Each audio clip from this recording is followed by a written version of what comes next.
Hey everybody, over the years I've gotten quite a lot of requests to review quite a lot of different games, and some of the ones that have come up, and in fact a couple of which have actually been sent to me for reviewing, are the Paradox Interactive grand strategy titles. Stuff like Crusader Kings, Europa Universalis, Hearts of Iron, those of course being the most well-known ones, but even some of their less well-known stuff like the Victoria series, or Sengoku, which pretty much everybody forgot, or what you're seeing in this video, which is actually the one I've played the most of, which is Stellaris. And despite actually having a copy of nearly every single grand strategy game that Paradox has produced, and in fact I've had copies of several of them for quite a long time at this point, I haven't put out a review of any of them yet. The purpose of this particular video is to explain why that's the case. There are two main reasons, the first of which being that I actually don't have all that much experience with the grand strategy genre in general, and getting adjusted to the vast majority of these games is basically a nightmare. It's already difficult enough to get adjusted to the very high complexity of most of these games, although the older ones are a bit easier in that regard because there's less mechanics in them. But then those games are plagued with extremely unintuitive interfaces that just become extremely irritating to try to use. As the years went on, the interfaces improved and they started putting in tutorials, and that certainly helps the learning curve a bit, but it's still a very long adjustment period because they just have a lot going on in them. This is partly why it was relatively easy for me to get adjusted to Stellaris, because it has a lot more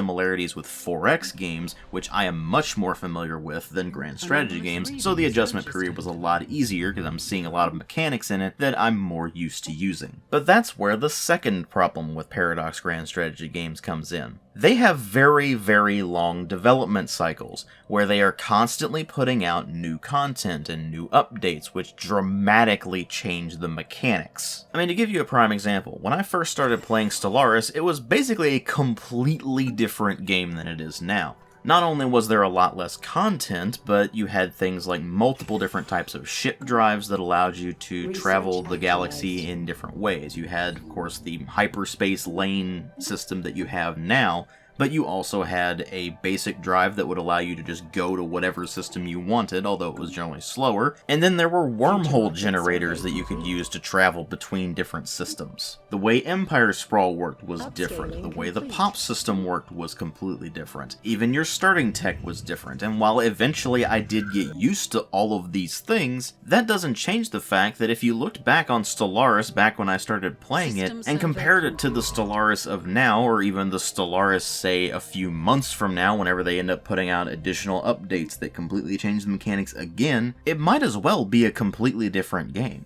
And you could say the same exact thing for Crusader Kings 2, Hearts of Iron 4, and Europa Universalis 4, and I'm sure Crusader Kings 3 is going to be the same exact way. On the one hand, it's great that Paradox continues to support their games and put out constant updates and rethink different mechanics and try to make them more interesting or more complex or whatever the case may be depending on what they're looking at. But on the other hand, they end up putting out a ton of DLCs for their games that really adds up in cost. And then for people like me who are trying to review the games and get recommendations out there so you can decide whether or not you want to actually purchase something, it makes us do one of two things. Either we just wait until Paradox has completely ended support for the game and are probably going to develop a sequel or whatever, and then finally review it with all of the content updates and all of the DLCs and such, so it's an actual comprehensive review, or we just review it whenever we first start playing the game and continue to put out new videos later on down the line whenever they completely change something again. Doing the former means that sure, you have the comprehensive review done and you have a complete vision of what the game actually is, but by that point probably everybody who was going to buy the game has already bought it, and then if you do the latter,